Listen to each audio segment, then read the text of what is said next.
All right, welcome to a Pioneer Coaches Show special with head football coach Mike Kellar. Coach, thanks for joining us today. Thanks for having me today.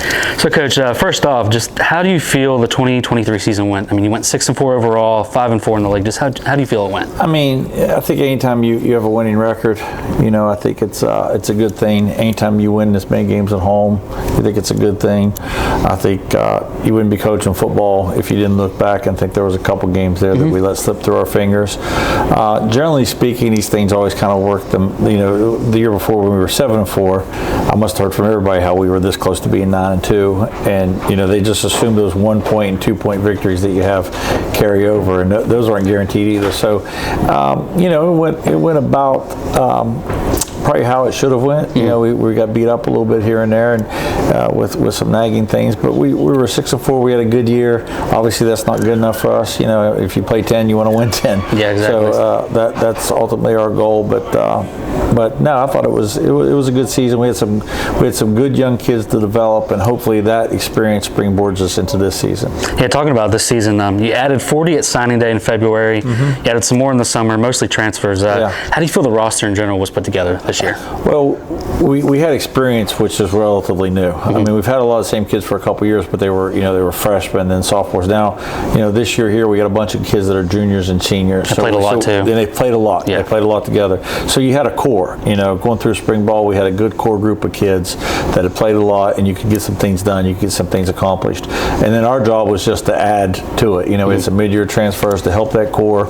We got some summer transfers that we believe will help the core even more. And then we had a really good class of freshmen. A lot of that freshmen, some of them kids are going to help this year. Some of them will be the kids who will be replacing that core that's going to graduate over the next year or two. So for the first time, to be quite honest, since I've been here, our roster kind of makes sense from a timetable of who's about to leave and who's going to be replacing them, and you can get some anytime you're a new staff like we were in 19, you're kind of starting fresh. And then in 2020, I mean, you have COVID, you have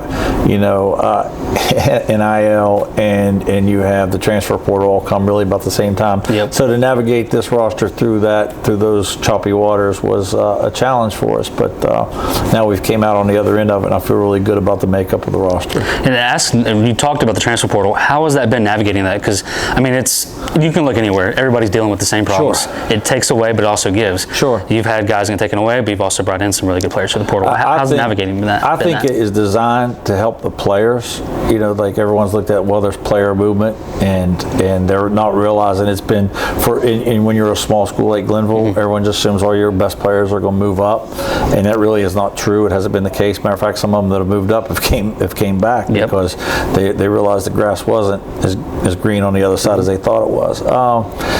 I think it's the best thing for us as coaches. I mean, I now have a recruiting tool that has, what you look at whatever numbers you're looking at, but several thousand kids who were on scholarship or were at a school who now have their place to go. Yep. So it's almost like Walmart for coaches. I mean, there's a bunch of players in there, and if you think you need one of these, you could go in there and generally find it somewhere. Yep. And I think it should be a good thing for the kids, but I think a lot of kids are getting misadvised, and they're getting in there and they're getting stuck. It's taking them longer. I'm in those NCAA meetings. It's taking them longer to graduate. It's taking them, guys aren't getting scholarships. They're going in there and never going to school again, and because they really don't know what they're doing. They're not doing their due diligence on the transfers and how to do it and how to get a better opportunity. If it was a better opportunity for all kids, I would recommend they do it. But the kid has to be smart once he does it. And now you started fall camp. You're through a week. What have you liked so far through the first week of camp? Well, they compete. I mean, I told them the other day, I was mad at them during practice. Then when I called them at the end, I said, you guys are a hard group to be mad at because you go so hard, and we do what you're asking. You compete hard, but doing dumb things is still doing dumb things. We need to play a little bit smarter. Some of that is to be expected. When you're in practice 3, 4, 5. We just finished practice 6 last night. Yep. Some of that's to be expected. You're installing. You're seeing a lot of new stuff. But I told them, most of you been here. If I didn't install the play again last night and put it back in for you today and walk through it today and do it, we've done it 2,000 times at this point with the core group of you. Yeah. So when that freshman receiver or DB comes in and he hasn't missed assignment or does something, I'm a little more lenient with that kid than I am a guy who's been in his third or fourth year of the program. So, no, I love the way they compete. I love our talent level. I think we could run. I think we're big. But if you want to win those games, if you want to be better than 6-4, 7-4, whatever that number ends up being, if you want to be a team that can win them all, then you got to be a team that plays a lot cleaner. And we talked about it at the MEC Media Day. Talked about it today. The experience, has that been noticeable even in practice with play calling, assignments, all that stuff? Has that been a noticeable thing? Because the install schedule's been very aggressive, and what has happened, what I've noticed is because that core group you're talking about, which is over half the roster, they know it so well that a lot of our young kids or rookies they're just following the leader. So if a guy runs a certain route, the guy behind him, when he goes to that route, he does it, and then they're learning. I saw a quote by Andy Reid. He said, "If your team learns and leans on the coaches, you're going to have a good team. If they learn and lean on each other, you're going to have a great team." And I'm starting to see that out there, and that is relatively new to this program because our core group was always the young group, and now our core group's the veteran group. And the one, I think, the only really group looking at the roster that doesn't bring as much back is the wide receiver core. Any difficulties there trying to mix all that together with new guys? Because they got a lot of talent. I mean, we got 2 or 3 freshmen that if their careers go accordingly will be really, really good players here over the course of their career.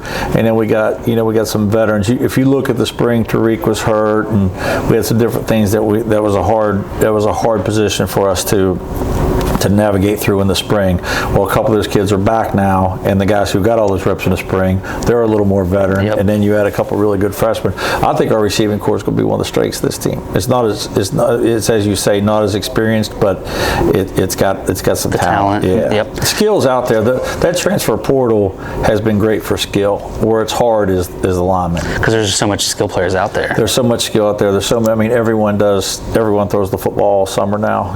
Back when I played, but back when I played, I played baseball or basketball summer. I never touched a football when I was a quarterback. So now kids are throwing all summer long, quarterbacks, receivers. That skill's getting developed. The big guys is what's hard to come by. Well, Coach, we appreciate you joining us today. Thank you for having me. All right, catch us next week on a Pioneer Coaches Show special with Mike Kellar.